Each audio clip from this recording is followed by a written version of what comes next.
Perfect.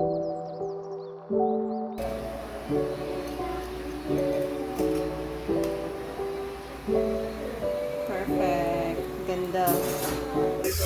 Meron tayong pata.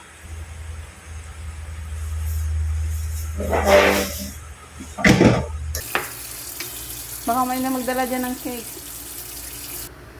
Ganitong karaming tubig lang kailangan natin. Ang importante is malubo yung ating pata dito sa tubig.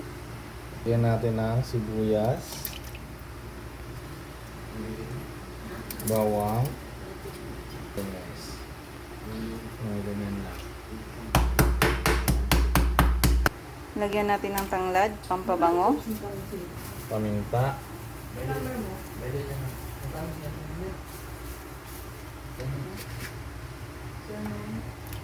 Asin. Tama na yan. Ready na guys. So, ready na siya. Isasalang na natin.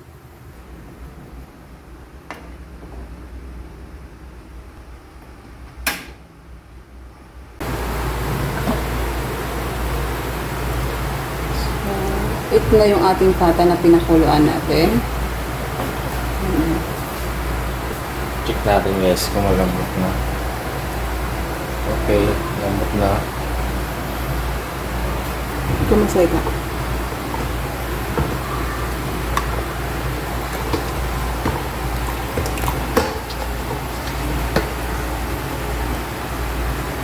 Lagyan na natin ng asin guys para may lasa yung pata natin. Tsaka para mag-crispy din siya.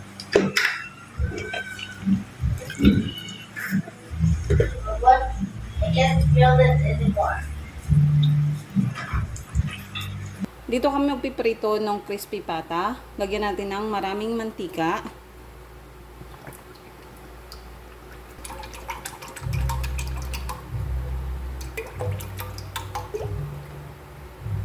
So, this is the mantika.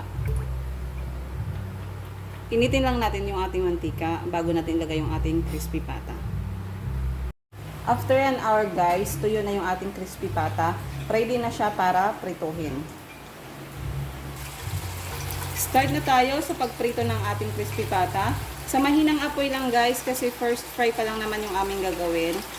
Kasi may second fry pa tayong gagawin dyan para talagang mag-crispy siya.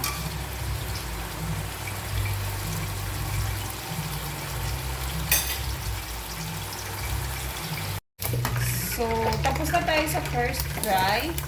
Tatanggalin lang natin siya and ipapa-rest natin for 15 minutes kasi isi-second fry natin siya after 15 minutes. So, this is the result after yung first fry. Good. And struggle is real sa pagtanggal sa kanya. Oh, bumalik pa siya talaga.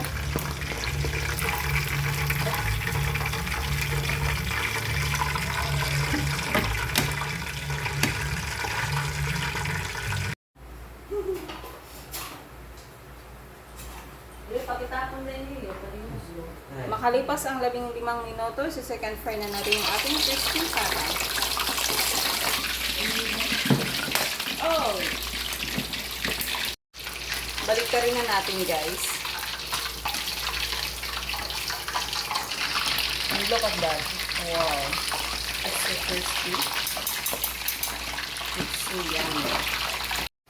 Luto na yung ating crispy pata and tatanggalin na natin ito dito sa kawali.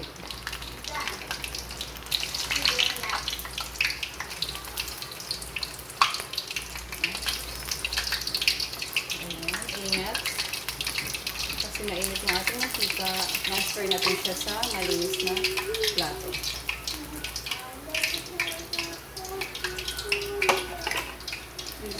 Okay.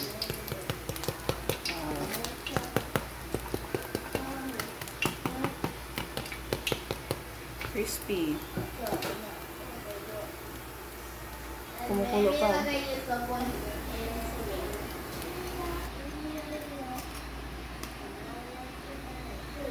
Perfect. Ganda.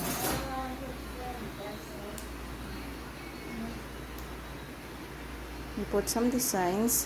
It's a cucumber No tomato. We forgot to buy tomato.